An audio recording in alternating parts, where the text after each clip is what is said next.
Bem, gente, inicialmente, quando a gente trata de IPTU progressivo, né, a gente tem que analisar da seguinte forma.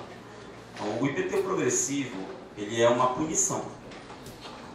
É uma punição que o Estado pode impor para o cidadão, tá? Por conta da falta de exercício, né, da função social da propriedade. Né? A propriedade na nossa Constituição ela é um direito sacrossanto, você tem o direito à propriedade, mas ela tem que ser exercida de acordo com a função social. Né? Então, pela lógica até de ocupação do espaço urbano, né, não seria justo nem razoável que você não tivesse, exclusivamente, por exemplo, para especulação, uma área não identificada numa região central da cidade, por exemplo. E como forma de coibir isso, o Estatuto da Cidade, né, que foi uma lei federal já promulgada no ano de 2001, salvo engano, estabeleceu essa ideia de você poder fazer o IPTU progressivo, que é uma forma de você aumentar as alíquotas de IPTU por um período de até 5 anos, e no decorrer desse prazo, se não houver a edificação, o Estado, né, no caso o município, enfim, poderia e pode fazer a desapropriação da área, o pagamento em títulos da dívida pública. A desapropriação, nesse caso do progressivo, é mais uma pena. Você perde a propriedade, você vai receber em títulos que podem ser resgatados em até 10 anos, né? E esses títulos que você tem, você não vai poder utilizar para pagamento de outros impostos, por exemplo. Não, olha, eu tenho aqui, digamos, 50 mil para receber do município e eu tenho aqui uma dívida de ISS de 40. Eu não posso usar isso aqui para pagar. Isso não gera nem nesse tipo de crédito para mim essa possibilidade. Eu vou ter que esperar durante 10 anos pacientemente o recebimento disso daí. Então, uma forma realmente do Estado, do município, possibilitar a ocupação do espaço urbano, né, para que o espaço urbano realmente seja ocupado, que sejam feitas as edificações, que a coisa aconteça, e uma forma também de punição, de uma certa forma, para poder garantir também a função social da propriedade. Então, quando o Estatuto da Cidade ele trata dessa situação dentro da lei federal, né, ele estabelece que essas alíquotas, quando elas vão no início delas, elas podem ir até o máximo de 15%. Nós optamos aqui em chegar até a alíquota máxima de 15%, que é o permitido pela lei federal. A alíquota pode ser abaixo de 15%, o máximo é 15%. O que acontece? Por que a gente iniciou com 3 ao invés de 2, como era o início aqui nosso Código Tributário anterior? Tá? Se a gente for ver, a nossa alíquota maior para os terrenos notificados, ela está em 1,5%. Isso. Né? Então, a lógica foi a gente dobrar. Por isso que iniciou-se em 3. Tá? Por isso que iniciou-se em 3. E aí, dentro disso, a gente começa a tratar, dentro de uma certa proporção, esse aumento, para que ele não chegue em 15 numa subida para outra. Então, no segundo ano, ele aumenta para 5, depois ele aumenta para 8, aí ele vai para 12, e aí que ele chega em 15. Então, a lógica desse instrumento, né, desse instrumento urbanístico, que é o IPTU progressivo, é exatamente essa. O Estado, não é função do Estado, ao iniciar a cobrança do IPTU progressivo, simplesmente querer confiscar a propriedade de ninguém. O interesse do Estado, o interesse último do Estado é necessariamente, único e exclusivamente, que a função social da propriedade seja atingida, que haja ocupação do espaço urbano. Né? Essa é a ideia do Estado. Então você não tem aquela ideia inicial de que eu não vou fazer o IPTU progressivo para ficar com o imóvel, porque eu vou ter que ser 5 anos. É mais do que um mandato. Né? Então não tem realmente... Eu acredito até que a ideia do legislador de botar esse plano foi exatamente essa, para evitar que alguém pensasse dessa forma. Né? Então, o que acontece hoje? Obviamente que a desapropriação ela é a pena, né? E quando o Estado recebe o imóvel para si, ele tem aquelas opções, que estão descritas no parágrafo 5º. Eu só queria fazer uma pergunta, nem é uma pergunta, mas que o senhor falasse um pouco. A questão é o seguinte: o IPTU progressivo no tempo ele trata exclusivamente das zonas especiais e bem como da zona urbana consolidada. Exatamente.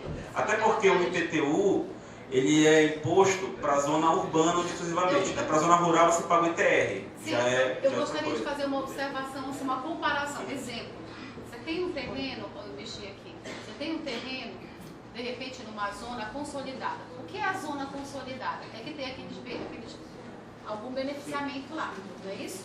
Tá, eu tenho um terreno numa rua, num certo bairro, onde não tem benfeitorias, mas tem a iluminação pública e lá tem uma escola. E tem pelo menos duas. Ele é uma zona consolidada? Sim, é uma zona urbana. É uma zona urbana. Aí eu tenho, de repente, alguém no executivo que abandonou aquele bairro, não tem nada. Eu estou com o meu imóvel lá, mas eu não vou construir lá enquanto não houver realmente, porque eu não vou fazer um empreendimento aonde não tem.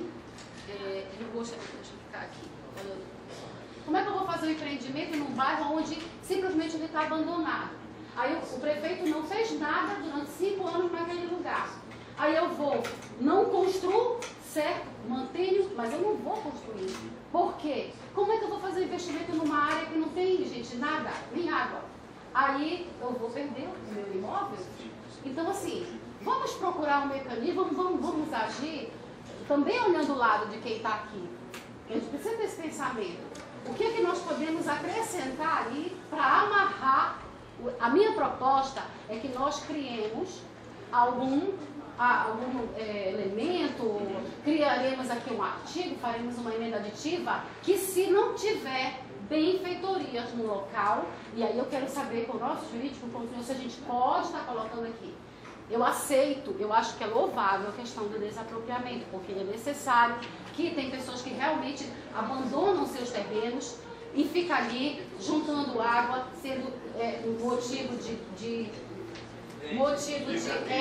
zika, chikungunya, dengue, concordo, que vai malandro para lá fumar, vamos falar como é que acontece realmente no município, é isso, está lá abandonado, porque a pessoa não quis.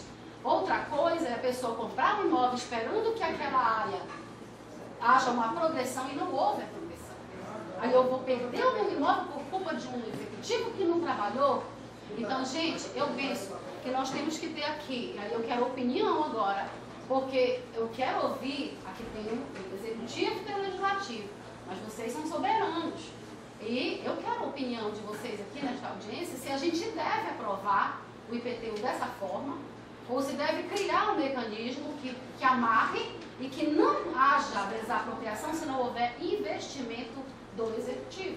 Essa é a minha proposta e eu quero ouvir depois vocês quando nós terminarmos. Olha, vereadora, o que eu vejo quando a senhora colocou essa questão, vamos dizer, esse terreno, se a pessoa é um terreno grande, que eventualmente for lotear, fazer um empreendimento, alguma coisa nesse sentido. Né? Sim. Eu estou, então, assim, numa zona urbana de expansão. Estou numa zona de expansão. O nosso plano diretor que vai ser votado, que ainda que está sendo analisado, ele estabelece quais seriam nossas zonas de expansão urbana aqui para o município. Até porque essas legislações aqui, elas são todas, principalmente o contrato progressivo, elas são todas muito interligadas. Né? Então você tem aqui o IPT progressivo, que ele fala de uma zona urbana consolidada, ou de zona comercial, e você tem o próprio nosso plano diretor, que deveria tratar, porque o plano diretor ele é o planejamento da cidade dos próximos 10 anos. Então ele deve tratar exatamente assim, olha, para onde eu quero que a cidade cresça, aonde eu quero que a cidade tenha mais construção na cidade, aonde eu quero que a cidade trave, aonde eu quero que a cidade não ande. Né? Por exemplo, em Belém, você não constrói mais nada no reduto, porque ele tem um índice de construção, se não me engano, está em 0,8. Ninguém consegue construir mais nada no reduto. Ao contrário disso, na época da gestão do prefeito anterior, ele aumentou o índice de construção no marco para 3. Aí você começa a ver a construção no marco acontecendo. Então, o que acontece? O grande ponto é que o Estado, né, a administração pública, ela é o grande regulador, inclusive, da expansão urbana. Né? Só que isso a gente fala em tese. E a gente sabe que, na maioria das vezes, e a grande verdade que acontece, é que o Estado ele sempre chega depois da iniciativa privada. A iniciativa privada tem a ideia de fazer empreendimento em algum lugar, e depois vai chegar a luz, depois vai chegar a água, depois vai chegar os serviços básicos, né? E isso daí é uma lógica, até de certa forma perversa, que acontece, na verdade, em tudo que é lugar, no Brasil inteiro. Isso você vê em várias formas. Você vê, por exemplo, eu dou um exemplo em Belém, de um edifício que construíram ali, Nossa Cacela, com a Conselheiro. São 5 ou 6 torres, se não me engano, de vários andares. E pouco tempo o pessoal morando lá começou a entupir o esgotamento sanitário. Por quê? Aquilo foi feito para uma casa. Uma casa. Era uma casa, um terreno imenso, né? A Gafisa foi lá, construiu, e o Estado que fez? Nada. Ele não fez a adequação necessária para que realmente aquela área recebesse aquele número de pessoas, né? Você pega e autoriza um shopping na Doca. Você não faz um estudo necessário para saber o que vai ser aquilo ali durante o período natalino, período de festa, qualquer outro período, de trânsito de carros, de trânsito de pessoas, o que você tem que fazer de adequação ali para tentar melhorar e diminuir esse impacto. Então, assim, a cidade como um todo, através do plano diretor, ela tem que ser planejada. O planejamento é para 10 anos. A gente, infelizmente, no nosso plano aqui, a gente não tem, no atual, né, que está em vigência, a gente não tem aquela lógica de para onde a cidade expandir, o que foi, aonde eu posso construir, como eu posso construir, de que forma eu posso fazer. Né? Então, o ponto que gera exatamente a discussão, ele está até, de uma certa forma, aí. Porque quando a senhora me coloca aqui, olha, como é que eu vou construir se eu não tenho o necessário? Né? Realmente é uma situação muito complicada. É uma situação complicada, mas nós temos vários mecanismos que podem possibilitar. Quando eu vou fazer um parcelamento, tá? Eu tenho a obrigação, a partir do momento que eu faço o parcelamento e crio os lotes, todas aquelas vias que geram, elas são públicas, obrigatoriamente. E quando eu vou fazer o aprovamento, todo parcelamento de solo, todo loteamento, ele tem que ser obrigatoriamente aprovado no ente público municipal. E o ente público municipal vai fazer esses estudos, inclusive estudo da infraestrutura necessária, do que vai para lá, dos equipamentos públicos que eventualmente vão ser inseridos, né? Entre outras coisas. O que acontece muitas vezes também, e isso daí já é outra ponta do que eu estou falando, é que muitas vezes o próprio empreendedor, desconhecendo esse fato, faz o loteamento sem nem comunicar. Aqui em São Miguel, nós temos um loteamento que foi autorizado. E eu sei de pelo menos 6. Eu sei de pelo menos 6. Então, assim, a grande lógica da coisa, e quando a gente pensa nisso, é que muitas questões de infraestrutura, elas podem ser negociadas com o executivo na própria aprovação do projeto do loteamento, né? Nós temos aqui loteamentos que foram doados, na verdade, áreas para você construir uma unidade de saúde, ou construir uma creche, ou então deixou um espaço destinado para fazer uma praça, né? E aí dentro disso você pode trabalhar como uma coisa vai funcionar, de que forma a coisa vai fazer. Porque quando a gente fala de expansão da cidade, é exatamente isso, né? A gente não pode esperar que alguém vai lá, vai demarcar os lotes, o Estado vai chegar lá asfaltando e fazendo todo o serviço, quando na verdade eu não vou estar fomentando uma atividade que é privada, né? Doutor, o que eu coloquei é o seguinte: nós temos 5 anos, tem um prazo decorrido de 5 anos. A pessoa comprou, está ali, ela está pagando tudo direitinho, mas ela não teve como construir, porque naquele período não houve nenhuma infraestrutura lá. Eu entendo que o senhor falou, mas digamos que a pessoa passou por todas essas etapas ali, comprou, está lá esperando, ele não quer fazer o investimento, porque ele viu que em 5 anos não aconteceu. O investimento naquela área é nesse sentido. Agora, eu gostaria de abrir para a sociedade, para os segmentos. Alguém gostaria? Deixa eu tirar uma dúvida. Amigos, quem quiser falar é só, tá? Bom dia a todos. No caso, você é proprietário, segundo o seu exemplo, aí você pagou os 5 anos, mas você não construiu. Aí você fica a pensar, E agora? Eu não tenho como, mas eu vou então vender essa área. A pessoa que vai comprar, o processo vai continuar, quer dizer, ela vai ter que pagar mais 5 anos, se ela não puder também construir, porque às vezes pode pensar assim, já que eu não vou conseguir, então eu vou passar isso, eu vou vender essa área. Aí a minha pergunta é, a pessoa que vai comprar essa área, o prazo vai continuar mais 5 anos para ela também, caso ela não for construir logo? Deixa outras pessoas perguntarem, doutor, e o senhor responde. Deve ter anotado, porque senão não... Vou ver se eu acertar a resposta para a pastora. Com certeza, zero e começa tudo de novo, 5 anos. Vai ter que pagar 5 anos, mesma coisa que aquele que começou, vai zero tudo, começa de novo, 5 anos para a pessoa. Então a opção correta para a pessoa ficar... então, para não perder o terreno, precisa de outro. Gente, cadê o nosso estoque de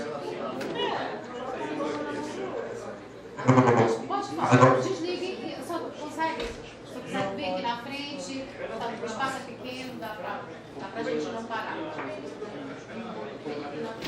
Vamos dizer, o imóvel já existe. Só queria falar. Aquela parte que já terminou o prazo. Terminou o prazo, 5 anos, tá? Só um minutinho. Só baixar aqui. Não, aí não. Tá, vem aqui. Na quinta, quinto parágrafo. É o quinto, não sabe o que é. Não, decorridos 5 anos de cobrança, é isso que você quer ver? Sim, é, para lá. Tá, deixa eu ler pro senhor. Decorridos? Aí sim, aí dá.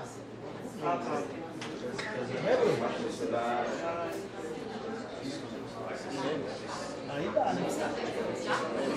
Tá reciclando? Olha, eu só vou ler aqui. Decorridos 5 anos de cobrança de PTU progressiva no tempo, sem que o proprietário tenha cumprido a obrigação de parcelamento, edificação e utilização, o município poderá proceder à desapropriação do imóvel com pagamento em títulos da dívida pública. Faça sua pergunta. Não pega mais, hein? Parágrafo 5º, o aproveitamento. Olha, o aproveitamento do imóvel poderá ser efetivado diretamente pelo poder público ou por meio de alienação ou concessão a terceiro, observando-se nesses casos o devido procedimento licitatório. Aqui na questão, o que eu estou pensando aqui é a respeito dessa disponibilidade que já vai ter o poder público municipal da área, né? E já, a partir de todo aquele procedimento já dado, e vai estar disponível em favor do município. E um grande problema que nós temos no município, quero saudar o presidente da Câmara, tá? E o grande problema que nós temos hoje no município é justamente a propriedade, a habitação. Tanto é que até hoje foi construída, ainda não foi entregue, né? Minha Casa Minha Vida. Mas o município poderia resolver, em parte, isso, com essas propriedades, com esse uso, né? E é muito estranho que não é citado, pelo menos até aqui, eu acho que não vai ser citado também. Por que não pode ser disponibilizado estas áreas para o uso social? Realmente o que a Constituição diz, o que a Constituição prevê, é isso. O uso social, principalmente, fundamental, prioritariamente, deveria, né? Para programas de interesse habitacionais. Para programas de interesse sociais. Habitacionais. Poderia ser de interesse social. Sim. O habitacional é de interesse social. Mas poderia ser para um hospital. Poderia ser... Sim. Mas eu não vi a fala habitacional, entendeu? Que era de fundamental importância. Eu só queria... Porque quando fala de interesse social, a habitação é de interesse social. Sim. Mas aí, às vezes, você prioriza, né? E eu só queria, antes, só terminar, Luiz, só terminar a minha fala aqui, eu queria dizer só um incômodo que me tomou a respeito do concurso público, presidente. Foi aberto a isenção para as pessoas que teriam possibilidade, né, de fazer sem ter que pagar, em virtude até da situação do país no momento, mas se inscreveram um pouco mais de 500 pessoas nessa isenção. E sabe quantas pessoas conseguiram? Não sei se vocês têm essa informação, mas é horrível, né? Eu fui lá e olhei 5 pessoas, numa margem de 500 pessoas, mais de 500 pessoas. Então quer dizer que todas essas outras pessoas são mentirosas, porque elas não são dignas dessa isenção, né? Mas na verdade elas são, mas os critérios usados pela empresa Setap, concordante com a prefeitura, foram errôneas. E aí quem pagou realmente, na verdade, foram as pessoas que não tinham condições de pagar a inscrição no concurso. E realmente é horrível. Até a secretária de Assistência Social está aqui, e uma das questões mais fundamentais, né, nisso seria a isenção, né? Infelizmente não aconteceu. 5 pessoas, e provavelmente dessas 5 há pessoas de Belém que conseguiram a isenção. Obrigado. Seu Luiz, só para poder ficar claro, a sua proposta é que fique claro na redação que o aproveitamento também pode ser para conjuntos habitacionais, Minha Casa Minha Vida, acho porque que a gente prioritário. pode encaixar. Eu acho que é prioritário, essa palavra eu acho que Pode ser feito sim. Prioritário. Essa emenda é possível. Porque o que é danoso, o que é danoso hoje para as famílias é não ter habitação. E o próprio município poderia estar à frente para resolver isso. É bem no dia da casa da porta. Alguém mais? No dia do chuva, esse Diogo aqui, quer falar? Vereadora? Tá? Diogo, quer falar? Senhor, você é de frente, quer mudar? Pessoal, bom dia. A vereadora Irá, eu estou aqui num bate-papo com ela a respeito dessas situações, e ela me pediu que eu colocasse alguns comentários que eu pontuei com ela. A situação é a seguinte: quando a gente fala dessa legislação específica, nós estamos tratando da matéria tributária, isso precisa ficar claro. Alguns dos questionamentos que vocês estão fazendo são questionamentos que já surgiram, para os que estão acompanhando, no processo de reformulação do nosso plano diretor. E boa parte dos questionamentos, como por exemplo, esse direcionamento desses imóveis para edificações com finalidades sociais, ou para você realmente doar para as pessoas que estão na periferia ou que não têm imóvel, que estão nas áreas de risco, como a Luiz está colocando, a situação do pessoal que vai sair do lixão lá para as casas do Minha Casa Minha Vida, entendeu? São situações que precisam ser amarradas nas legislações pertinentes. Porque senão a gente vai encher daqui a pouco isso aqui, isso não vai ser mais uma regulamentação tributária, vai ser um misto de tudo. E não pode ser assim. O nosso ordenamento jurídico, ele é muito claro, ele possui uma série de departamentalizações.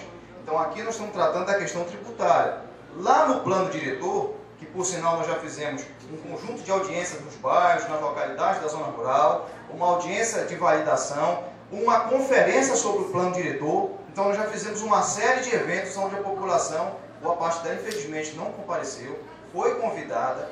É importante que fique claro que esse projeto ainda vem para a Câmara, então ainda tem muito tempo para vocês participarem. Agora é interessante que a população participe. Por quê? Lá vocês vão ver, por exemplo, instrumentos como o Código de Obras, a Lei de Parcelamento do Solo Urbano, de Uso e Ocupação.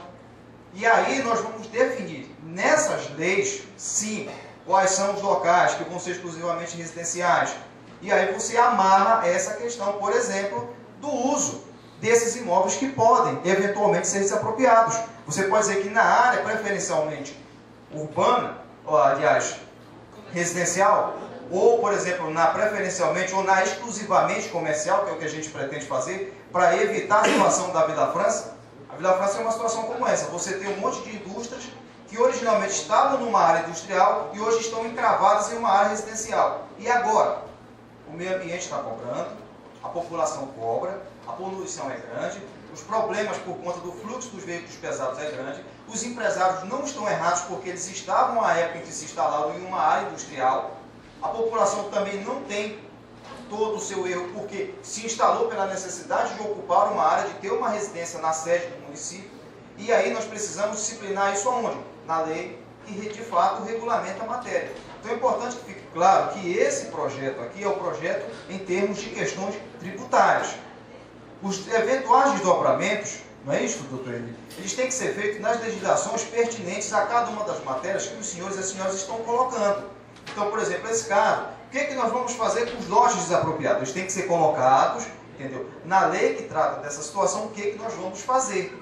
Como a vereadora estava colocando, se eu desaproprio, por exemplo, o imóvel lá na Magalhães Barata, no meio do todo o comércio, daquele zum. Já pensou se eu pego e faço uma habitação de interesse social para uma família onde tem um deficiente físico, onde tem uma pessoa já muito idosa, eu vou botar essa pessoa naquela confusão o dia inteiro? Vocês acham que isso seria justo? Agora, se eu pego, por exemplo, esse mesmo imóvel e destino e faço aí uma venda pública para uma entidade, uma empresa comercial, ela vai instalar lá um seu